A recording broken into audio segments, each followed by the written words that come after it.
Tidurnya orang puasa itu berpahala. Jadi tidurnya saja berpahala. Tapi jangan sampai tidur sehari, tapi jangan sampai tidur itu dimulai jam 7, bangun jam 5. Itu bukan tidak berpahala, tapi itu latihan mati itu. Simulasi mati. Ya, simulasi mati.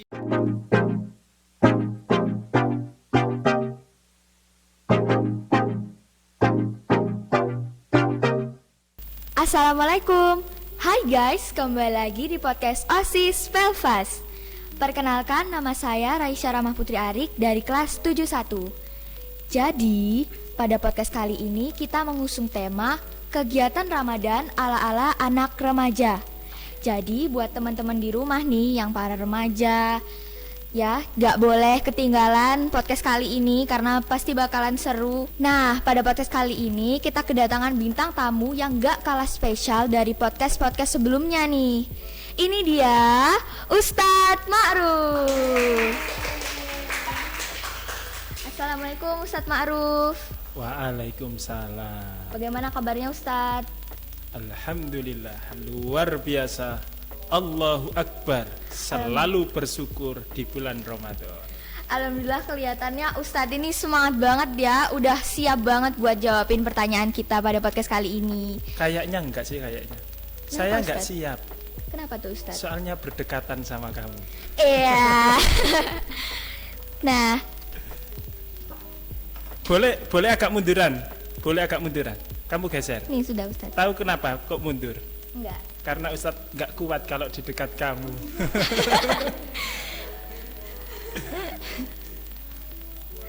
Nah, teman-teman, kita udah memiliki pertanyaan-pertanyaan yang sudah kita ambil dari pertanyaan-pertanyaan teman di rumah nih, melalui Instagram, melalui WhatsApp, dan media sosial OSIS Spellfast lainnya.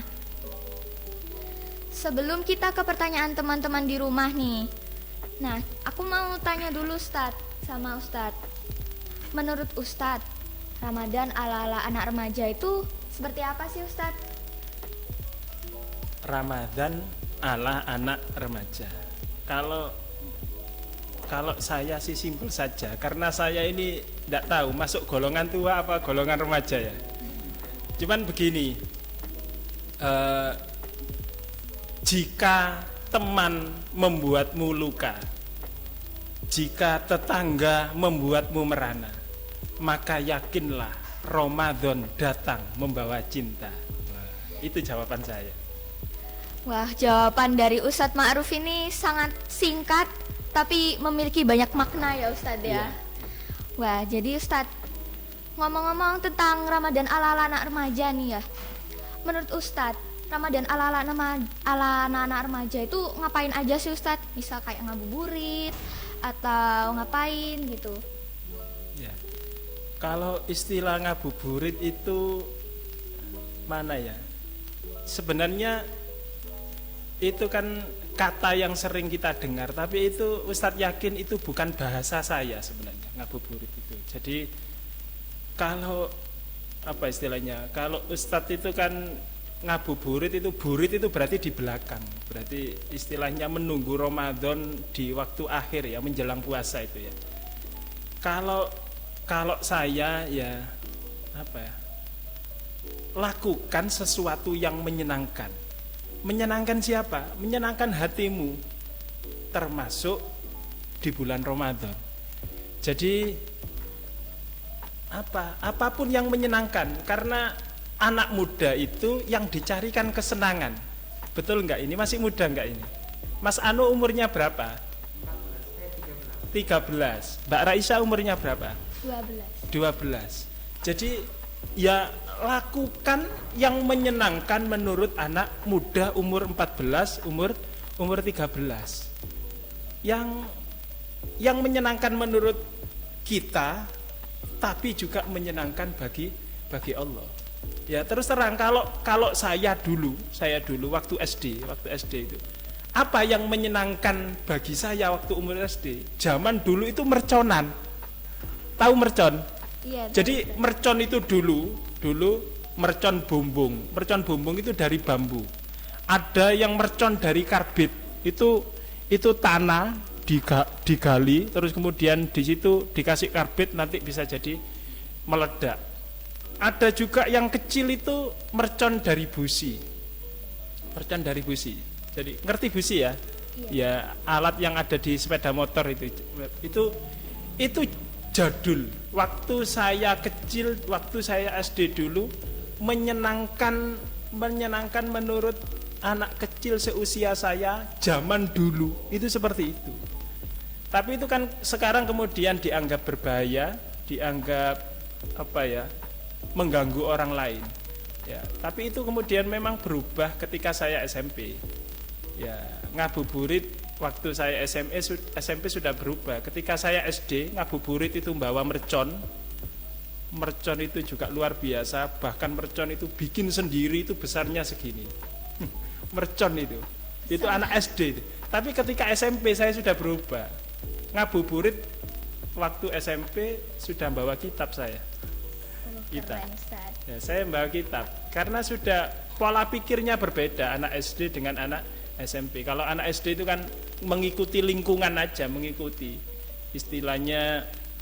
istilah dalam Islamnya itu taklid buta. Jadi pokoknya ngikut, nggak tahu itu salah, nggak tahu itu benar. Tapi ketika SMP pola pikirnya sudah berubah. Jadi ala anak remaja, tinggal remajanya yang seperti apa. Kalau kita niru remaja yang nggak bener, ya jadinya ngabuburit yang nggak bener. Kalau nirunya remaja yang bener, ya jadi ngabuburit yang bener. Jadi ngabuburit bikin yang fun, tapi bikin yang menyenangkan, tapi tetap dalam koridor-koridor syariat Islam. Begitu. Jadi menurut Ustadz Ma'ruf nih ya teman-teman, ngabuburit itu lakuin hal yang membuat kamu senang, lakuin hal yang buat kamu nyaman gitu, tapi tetap melakukan hal-hal yang disukai oleh Allah, begitu ya Ustadz ya. Sekalian nostalgia tadi Ustadz, ternyata masa kecilnya Ustadz Ma'ruf ini masa kecil kurang bahagia tuh enggak ya, kayaknya enggak kayak kalian mungkin. Ada yang MKKB enggak ya, seru banget kelihatannya kan, main petasan gitu bareng teman-teman ya Ustadz. Nah Ustadz, kan ngabuburit di masa pandemi ini dibatasi ya Ustadz. Dan teman-teman yang mau ngabuburit bareng teman-teman itu kadang ada yang nggak dibolehin sama mama papanya atau gimana. Nah pesan Ustadz untuk teman-teman yang nggak bisa keluar ngabuburit dan ngabuburitnya dibatasi itu apa Ustadz? Ini sudah pada pesan. Pesan itu biasanya terakhir. Biasanya pesan terakhir itu mau meninggal. Ini pesan ya? Iya. Ini nggak gini. Ya sama. Lakukan hal yang menyenangkan. Jadi kalau Ustadz Ma'ruf begini, terkadang pola pikir menyenangkan itu hanya di mall. Menyenangkan itu ketika mendengarkan musik yang jedak-jeduk. Nah gini deh, itu dianggap menyenangkan. Ada lagi menyenangkan itu kalau ada sepeda motor digeber wung yang suaranya ngebasi pol itu ya, 1 sampai 2 kampung itu kedengaran, padahal sepeda motornya di sini 5 kilo kedengaran, itu katanya menyenangkan. Jadi kalau pesan saya terkait itu, coba dipikir ulang apa betul itu menyenangkan. Jadi cari sisi menyenangkan bagi remaja yang pola pikirnya tidak seperti itu. Jadi ya itu tadi koridornya. Cari hal yang menyenangkan itu di masjid. Bahkan kalau misalkan gini, misalkan Mbak Raisa itu Mbak Raisa itu anggota remaja masjid atau remaja musola, bilang aja ke Pak Takmirnya, Pak Takmir, saya minta waktu, saya minta session yang menyenangkan bagi anak-anak remaja di masjid. Jadi remaja itu saatnya bikin event sendiri yang menyenangkan ala remaja di masjid. Jadi ya kalau menurut saya masjid itu saat ini masih belum menyenangkan bagi anak remaja. Iya. Iya. Jadi saya menangkap yang namanya ngabuburit itu nggak pernah di masjid. Kenapa? Masjid sendiri saat ini belum belum menyediakan ngabuburit ala remaja di masjid. Ya kalau pesan saya, kamu jadi remaja, anak-anak Al-Falah, ya anak-anak Al-Falah, bikin event yang menyenangkan bagi anak umur 13, 14, 15, yang itu letaknya di masjid. Jadi kesenangan itu bukan di jalan raya, kesenangan itu bukan di tempat, apalagi naudzubillah di diskotik atau di mal-mal itu, tapi kesenangan itu pusatkan di masjid.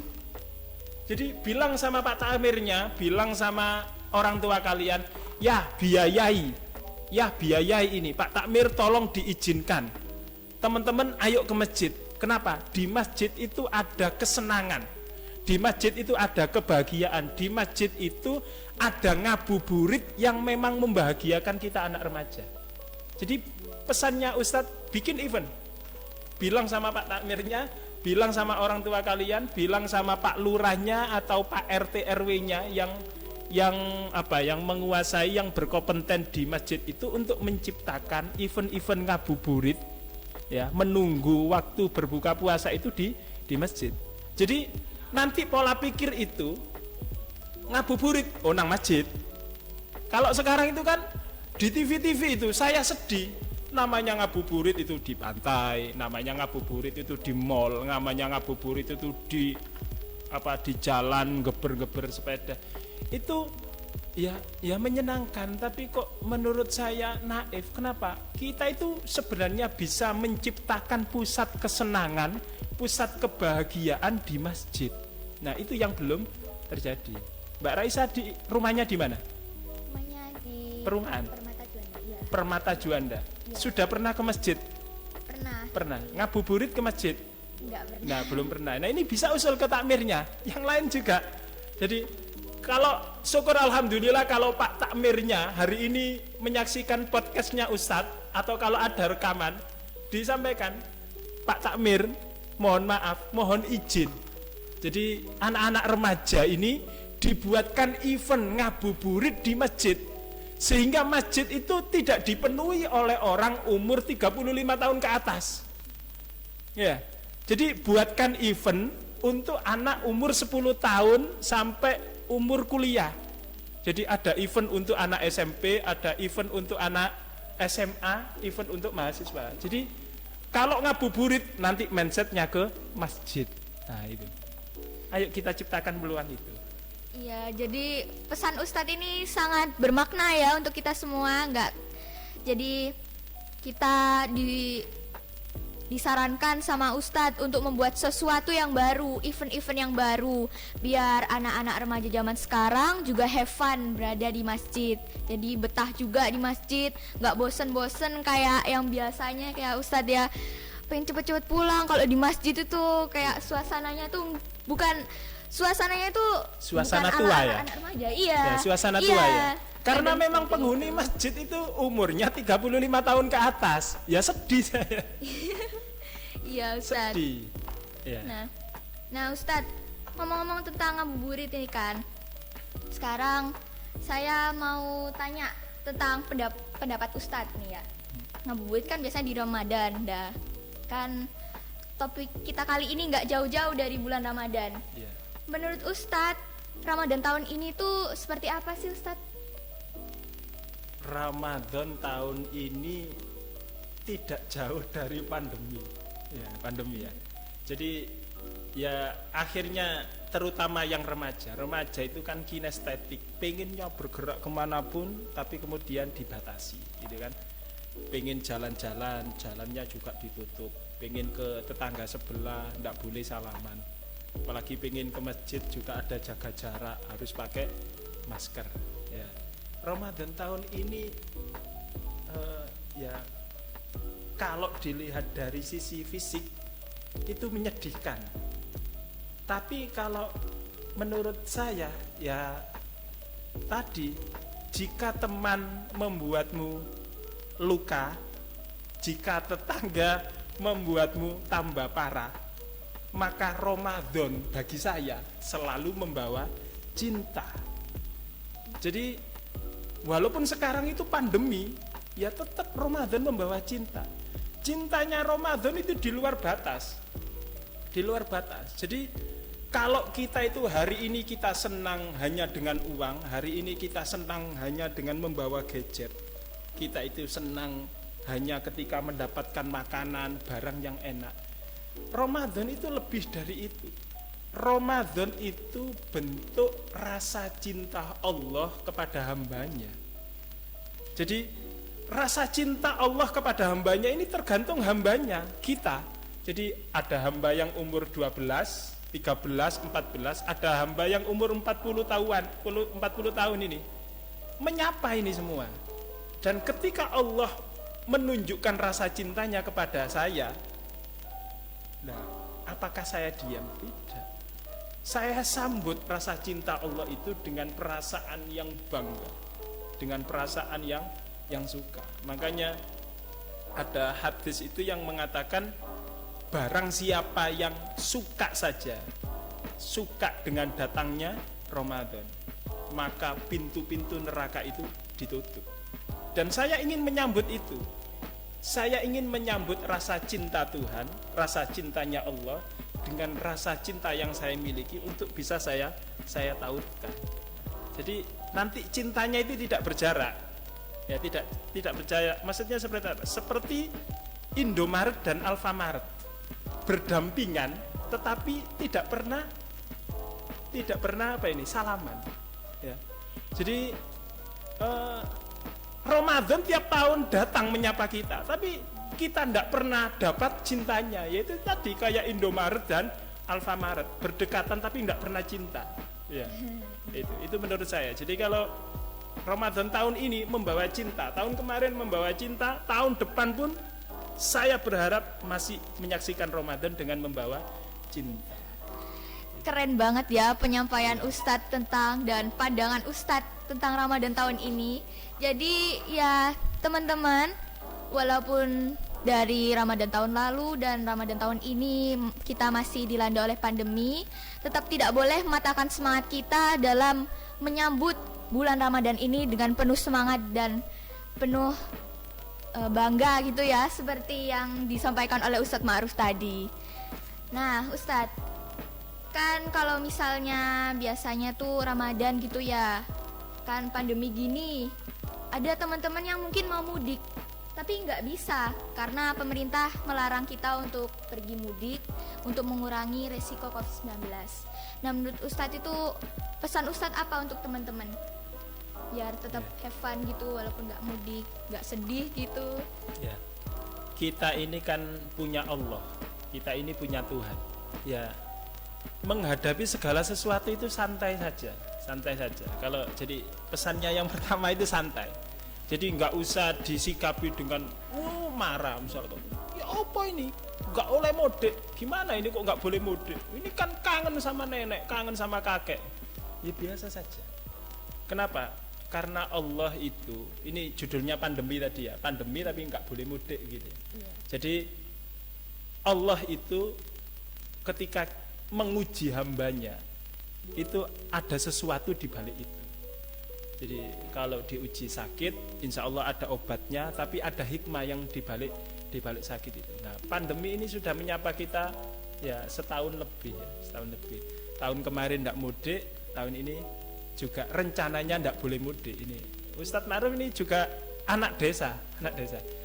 Tapi ya disikapi biasa dulu. Memang sebenarnya sudah ada tugas masing-masing, apalagi ini levelnya anak-anak ya, levelnya remaja itu kan masih belum ngurusi pemerintahan. Kalau saya disikapi biasa. Yang kedua, tunjukkan bahwa kamu itu anak muda. Nggak boleh mudik itu bagi anak muda, menurut saya bagi anak muda itu hal yang kecil. Kenapa? Mudik itu kan fisik. Nah, seperti podcast ini, saya nggak boleh ketemu sama anak-anak SMP Al-Falah As-Salam yang sangat saya cintai dan saya banggakan. Ya, akhirnya kangen itu terobati dengan podcast seperti ini. Nah, kenapa itu tidak kita sikapi? Nenek itu bisa kita sapa seperti ini. Nenek, halo, alhamdulillah. Nah, bisa ketemu nenek. Ya, santai aja kan? Ya, misalkan keluarga saya yang ada di Gresik, ya, saya video call dengan mereka. Jangankan mereka di ruang tamu, mereka di dapur saja saya bisa melihat secara nyata. Ya, kalau menyikapi mudiknya ya seperti itu. Jadi nggak perlu kita dibolehkan mudik juga nggak perlu euforia, nggak boleh mudik juga nggak perlu mangkelnya berlebihan. Yang penting kan masih bisa ketemu sama temen yang ya teman seumuran, ketemu melalui daring atau ketemu tetangga itu kan masih boleh. Ya belajar dari sejarah. Kemarin kan kasusnya India itu, jadi beberapa hari yang lalu itu kan India itu penyakit itu sudah turun, orang yang terkena corona itu turun, tapi kemudian karena di sana ada hari raya, salah satu hari raya, kemudian mereka melakukan secara bebas, tanda petik tidak terkendali, akhirnya suspek corona itu naik lagi dan bahkan rumah sakit kewalahan ditutup karena saking banyaknya suspek corona. Nah, belajar dari itu jangan sampai Indonesia mengulangi kesalahan yang ada di India. Cukup India saja. Cukup di India saja. Di Indonesia tidak perlu. Karena ada pepatah begini. Hubbul waton minal iman. Cinta negara itu bagian dari iman. Nah, kita hari ini Ramadan itu kan memupuk rasa cinta kita kepada Allah. Rasa iman kita pertebal. Nah, hubbul waton, mencintai negara, itu bagian dari iman. Termasuk mencintai bangsa Indonesia. Jadi niatkan saja, saya tidak mudik ya, karena saya juga mencintai bangsa saya. Ya, itu solutif. Jadi selain tadi santai, yang kedua dengan teknologi, yang ketiga ini disikapi disikapi dengan sesuatu yang solutif, hubbul watan minal iman. Jadi saya nggak mudik, ini juga bagian dari rasa cinta saya kepada negara, kepada bangsa, kepada teman yang ada di desa sana. Jadi jangan ini pikiran negatifnya. Jangan-jangan saya OTG membawa penyakit tapi tidak terasa, kemudian saya bawa ke desa, akhirnya teman-teman di desa yang saya cintai menjadi tertular, atau malah sebaliknya, teman-teman desa itu membawa penyakit terus kemudian nanti saya yang sudah bersih pergi ke desa malah ketularan.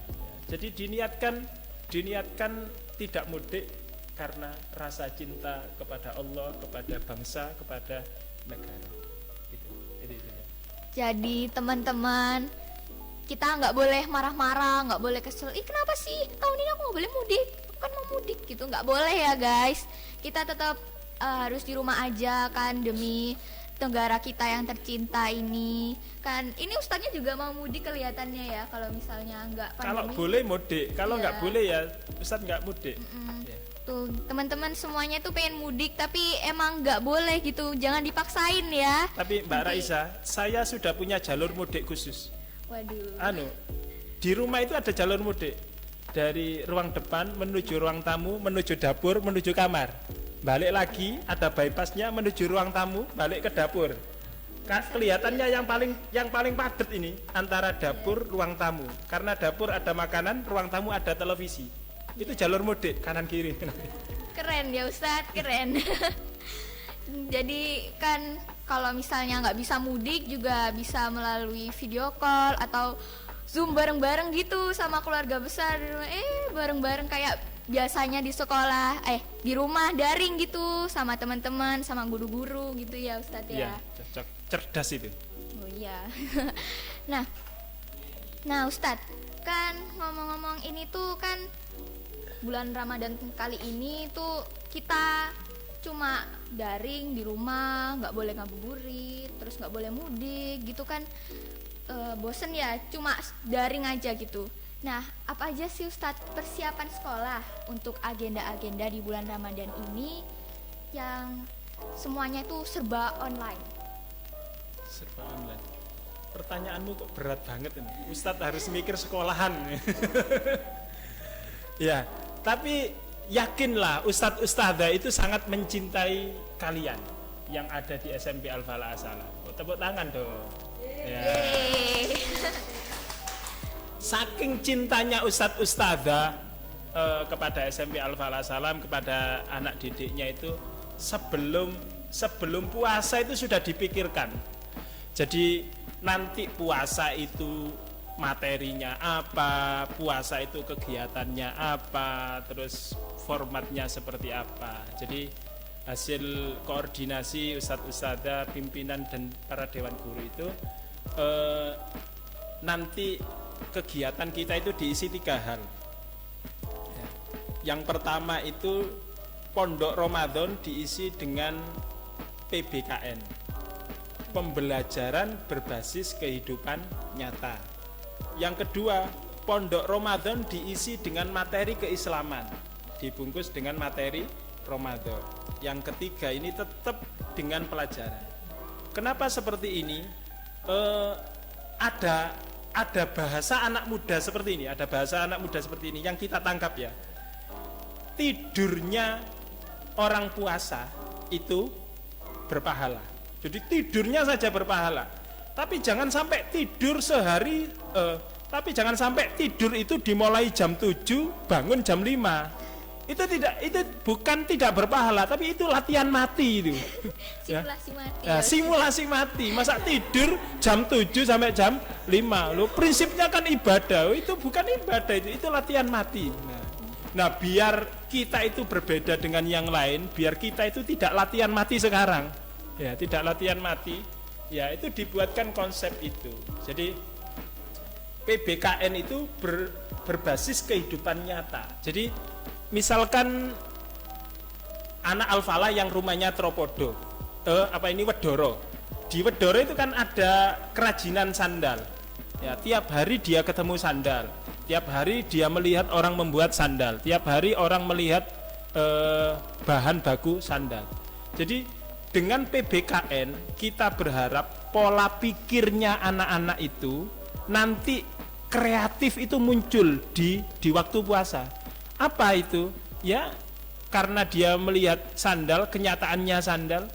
Kami berharap ada kreativitas yang berasal dari sandal. Misalkan ada sandal yang kemudian logonya Al-Falah. Nah, gitu. Atau misalkan begini, tiap hari melihat ibu itu masak, tiap hari melihat ibu blender, tiap hari melihat ayah makan salak. Nah, terus kemudian kami berharap dengan pembelajaran nyata itu anak-anak punya ide baru yang memang betul fresh. Contohnya begini, kalau jus apukat, jus jambu, jus apa lagi, jus buah naga itu kan biasa. Tapi kan belum pernah nyobain jus kulit pisang. Oh iya. Jus kulit pisang, kan belum pernah nyobain. Belum pernah. Nah, dengan proses PBKN yang dibimbing oleh ustadz-ustadzah, mulai dari buat covernya, kemudian rumusan masalahnya, sampai nanti pada pelaporan, kami berharap ide kreatif teman-temanmu itu muncul. Jadi kayak gitu, belum pernah ada jus kulit pisang. Ya apa carane gawe jus kulit pisang? Ya, kulit pisang itu kan biasanya dibuang. Nah, ini muncul ide kreatif seperti itu. Itu yang pertama, PBKN. Kemudian ustadz-ustadzah juga tidak berhenti dengan hanya ide kreatif yang sifatnya duniawi. Ustadz-ustadzah ingin membangun karakter Islami anak-anak. Apa itu? Lewat pesantren Ramadan. Nah, pesantren Ramadan sekolah lain juga melakukan. Tapi coba dilihat judul dari materi Ramadan yang dibuat, yang dibikin oleh ustadz-ustadzah. Apa itu? Itu judul-judul untuk menyikapi pandemi loh ya. Contohnya apa? Sholat gaib. Nah, sholat gaib atau merawat jenazah. Jadi karena ini pandemi Covid, banyak orang sakit. Nah, banyak orang sakit. Bagaimana Islam memandang orang sakit? Nah, bagaimana kalau ayah kita sakit? Bagaimana kalau kakak kita sakit? Atau bahkan bagaimana kalau diri kita yang sakit? Nah, jadi apa ini?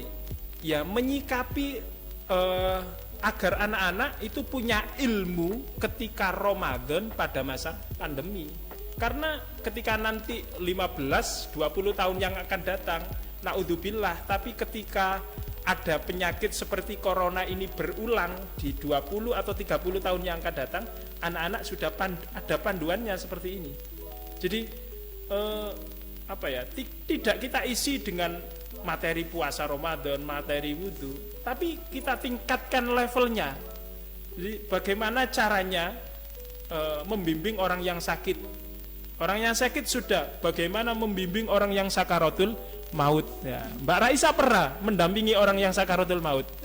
Belum pernah. Nah ini ketika mendampingi derdek ini, jantung berdebar-debar.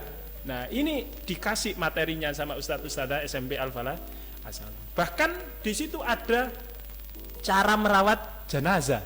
Ya, Ustadz jenazah ya aku belum pernah menyentuh, ini kok disuruh merawat. Nah ya ini amazingnya Ustadz Al-Falah. Ya, ada Ustadz Aul itu guru bahasa Arab itu. Konsultasi bahasa Arabnya ke Ustadz Aul. Jadi saking cintanya Ustadz-Ustadzah ke anak-anak. Jadi disiapkan materi yang memang hari ini lagi booming menyikapi tentang pandemi corona. Begitu. Keren-keren banget ya ide dari Ustadz Ustazah untuk Ramadan tahun ini ya. Meskipun kita daring di rumah aja, tapi tetap have fun gitu sekolahnya. Nggak kayak bosen dari tadi belajar terus kan enggak. Pelajarannya pun berbeda-beda ya. Jadi kayak mulai dari PBKN, terus ada pesantren Ramadan gitu, dan ada pelajaran juga, dan pelajarannya pun di selang-seling ya Ustadz. Yeah. Nggak setiap minggu itu pelajaran terus gitu, jadi kalian bisa bisa konsentrasi dalam mempelajari satu mapel lagi. Untuk PBKN itu bisa membuat kita jadi lebih kreatif ya Ustadz ya. Yeah. Untuk melatih kreativitas kita. Jadi misal kalian tiap hari itu lihat ada apa gitu, misalnya ada pot bunga gitu, tiap hari ngelihatin gitu, pot bunga itu kok kayaknya biasa aja ya, kalau misalnya kayak gini tuh gimana ya, kalau misalnya kita buat pot bunga ini jadi bisa dibuat naruh, bukan bunga gitu, misal buat naruh tempat alat tulis, buat apa gitu kan, bisa dikreasikan lagi. Nah untuk pesantren Ramadan ini kan Ustadz dan Ustazah udah menyiapkan banyak pelajaran-pelajaran untuk kita yang tentunya menarik banget buat kita ya. Kan biasanya kan kalau misalnya materi Pondok Ramadan itu kalau nggak ya tentang puasa, ya tentang sholat gitu kan, bosen setiap tahun gini terus materinya. Dan sekarang beda tuh kan, misalnya ada risalah orang sakit, ada sholat gerhana, banyak. Jadi wah ini apa nih, hal baru, jadi kita tertarik untuk pelajarinnya ya Ustadz. Yeah. Nah Ustadz, ini ada pertanyaan tentang hal yang lagi viral nih Ustadz. Apa itu? Ini apa sih tanggapan Ustadz tentang sujud freestyle yang lagi viral? Sujud freestyle itu yang gimana itu? Gak tahu juga Ustadz. Gimana? Sujud yang kakinya ke atas. Itu freestyle ya?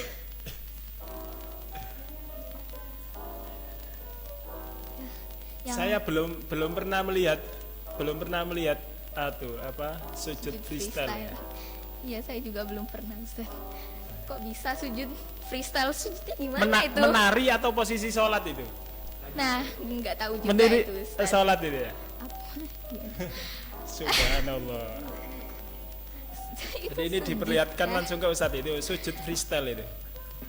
Sujud itu sujud atau lagi salto itu? Iya itu. Ya, bagaimana tanggapan Ustadz tentang sujud freestyle ini Ustadz? Ya, kalau judulnya itu kan keren, sujud freestyle. Jadi, tapi kalau sebenarnya mengacu kepada, kan ada dua ini. Yang pertama dari sisi agama, yang kedua dari sisi anak muda. Ada dua hal yang harus kita pisahkan, walaupun itu sebenarnya harusnya menyatu. Jadi anak muda itu jangan dipisahkan dari agama. anak muda itu setiap langkahnya sebenarnya harus apa ya? Harus dibarengi dengan agama. Jadi agama dan anak muda itu seperti onde-onde yang selalu ada apa ini? Visionnya ya. Jadi enggak, kalau menurut Ustadz itu jangan disebut anak muda kalau tidak beragama. Jadi jangan disebut onde-onde kalau enggak ada wijennya. Jadi anak muda itu jangan sampai jauh dari agama. Kenapa? Kalau jauh dari agama berbahaya. Apa bahayanya? Itu bisa jadi teroris. Ya, bisa jadi teroris. Kalau dia terlalu ke kiri, tidak mengenal agama, itu bisa jadi luar biasa kasarnya.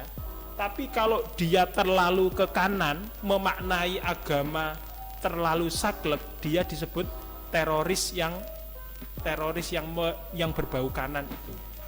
Jadi anak muda itu jangan jauh dari agama. Makanya kita ini sekolah di Al-Falah, karena anak yang Al-Falah itu setiap langkahnya berbau agama, setiap buka bukunya itu berbau agama. Jadi berakhlak, berprestasi. Jadi prestasinya itu didahului dengan akhlak, akhlaknya tidak lepas dari prestasi. Ya, itu kelebihan Al-Falah.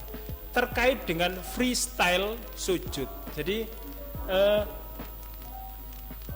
kalau di dalam sholat itu sudah ada aturan pakem. Jadi aturan pakem yang wajib untuk kita taati. Jadi mulai dari takbir sampai nanti salam itu ada aturannya. Tidak boleh menambahi, juga tidak boleh mengurangi.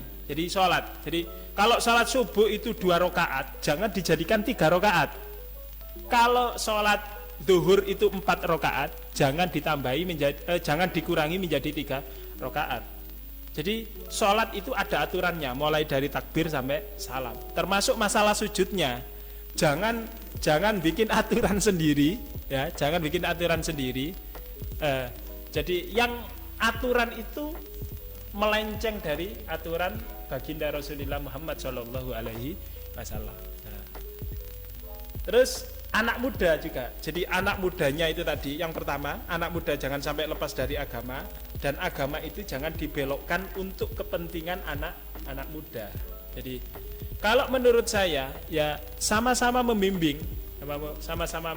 Jadi yang muda ini kita belajar tentang agama yang benar, belajar agama yang benar. Yang tua ini bagaimana caranya bisa mengajar, ajarannya, materinya itu bisa diterima oleh anak muda. Gitu. Jadi itu saya menyikapi sujud freestyle. Jadi kita tidak mencari siapa yang salah, tapi saya berharap kita sama-sama belajar. Yang muda belajar untuk menghormati, untuk belajar agama lebih dalam lagi. Kemudian kita yang tua ini belajar bagaimana kita bisa menyampaikan materi kita bisa diterima di anak-anak muda. Itu tadi contohnya tadi. Gimana caranya masjid itu dipenuhi oleh anak muda. Ya, itu dipenuhi oleh anak muda. Jadi jangan sampai masjid itu isinya umur 60, 70, 80 begitu aja. Jadi akhirnya masjid itu parfum masjid itu menjadi parfum isinya apa itu? Minyak kayu putih, balsem, karena yang isi orang-orang tua. Itu jawaban Ustaz. Jadi untuk tanggapan Ustadz untuk sujud freestyle ini, ya kita sama-sama belajar aja, dari yang muda sampai yang tua sama-sama belajar, saling melengkapi ya. Jadi ya kita kalau belajar agama itu ada sedikit pesan dari Ustadz juga tadi ya. Kalau belajar agama tuh jangan terlalu ke kanan sama jangan terlalu ke kiri ya Ustadz ya. Nah Ustadz, sekarang kan udah ada pertanyaan dari teman-teman ya tadi ya Ustadz. Nah sekarang saya yang mau tanya nih Ustadz, boleh nggak? Iya, boleh. Nah, kamu tanya ya? Iya. Nah apa saja sih Ustadz kegiatan-kegiatan positif yang dianjurkan untuk dilakukan di bulan puasa ini, bulan Ramadan? Yang jelas jangan makan dan minum. Iya itu. Jangan pasti, makan Ustaz. dan minum. Jadi Iya. karena Ramadan itu adalah rasa cinta Allah kepada kita. Ada banyak hal. Sampai sesuatu yang di dunia itu dianggap tidak berguna, itu bernilai pahala. Kalau tadi di awal kan contohnya tidur. Tidur itu kan pekerjaan yang tidak produktif. Itu saja diberi pahala oleh Allah. Ini ada contoh lagi. Apa itu? Mohon maaf ya. Bau mulut ini. Bau mulutnya orang yang berpuasa itu lebih harum dari minyak wangi misik. Nah, jadi padahal misik ini menurut Rasulullah itu adalah bocoran wanginya surga. Artinya kalau dilihat dari sisi agama, bau naga yang keluar ini yang sangat dibenci oleh orang-orang yang sifatnya duniawi, tapi bagi orang yang berpuasa itu bernilai pahala. Nah, berarti ya kita buat santai saja, santai kegiatan kegiatan puasa. Kita di Al-Falah ini diajari zikir, lakukan zikir. Ada zikir maksurat, baca itu zikir maksurat. Kita diajari zikir ba'da sholat, baca itu zikir ba'da sholat. Ustadz-ustadzah ngajari baca Al-Quran, baca itu Al-Quran. Ustadz-ustadzah menyuruh kita membantu orang tua, bantu orang tua. Ustadz-ustadzah menyuruh kita membaca, baca itu buku-buku. Jadi Ramadan itu saatnya kita ngegas. Ngegas apa? Amal-amal yang baik. Jadi yang ada di pikiran kita itu apa yang baik, lakukan. Gak usah nunggu nanti. Misalkan hari ini menurut saya baca subhanallah, subhanallah, subhanallah itu baik, langsung aja baca. Gak usah nunggu ada tasbih, gak usah nunggu duduk di sajadah, gak usah. Misalkan hari ini itu kayak tadi panas, terus kemudian jam 12 tadi zuhur tiba-tiba hujan. Ya langsung saja kita nggak perlu nunggu hujannya reda untuk pergi ke masjid atau untuk sholat, langsung aja sholat. Sholatnya bukan lagi 4 rakaat, tapi sebelum zuhur sholat sunnah, kemudian sholat zuhurnya, baru kemudian juga ditutup sholat sunnah. Ya itu jadi apa saja ya semua lakukan. Kata Rasulullah begini, membaca Al-Quran itu kan bernilai pahala. Kalau di bulan Ramadan itu ditingkatkan menjadi 100 kali lipat. Jadi kalau membaca Al-Quran itu satu huruf bernilai 1 pahala. Satu huruf ini dikali 100. Baca 2 huruf ini bernilai 2 pahala kali 100. Jadi langsung aja baca. Jadi apa yang menurut kalian itu baik, yang sudah diajarkan oleh ustadz-ustadz di SMP Al-Falah Salam, langsung lakukan. Gak usah nunggu nanti, gak usah nunggu ada alatnya, langsung dilakukan. Jadi semua itu bagus. Jadi gitu guys, kita lakukan hal-hal yang berguna di bulan Ramadan ini. Jangan tidur terus dari jam 7 sampai maghrib masih tidur gitu. Terus bangun-bangun tiba-tiba udah maghrib, buka, udah maghrib langsung buka gitu. Jangan. Lakukan kegiatan-kegiatan yang udah disampaikan oleh Ustadz tadi. Ya Ustadz, terima kasih banyak atas jawaban-jawabannya yang sangat jelas untuk kita dan teman-teman juga pasti ngerti kan ya.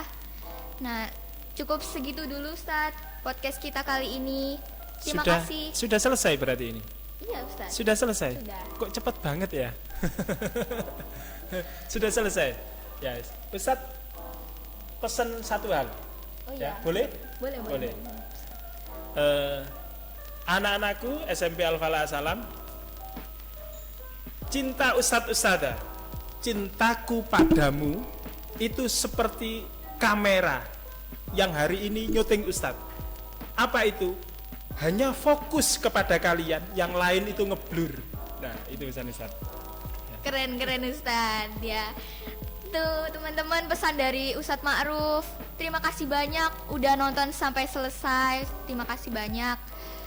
Jangan lupa like, comment, subscribe, dan share ke teman-teman kalian biar yang lain juga bisa nonton.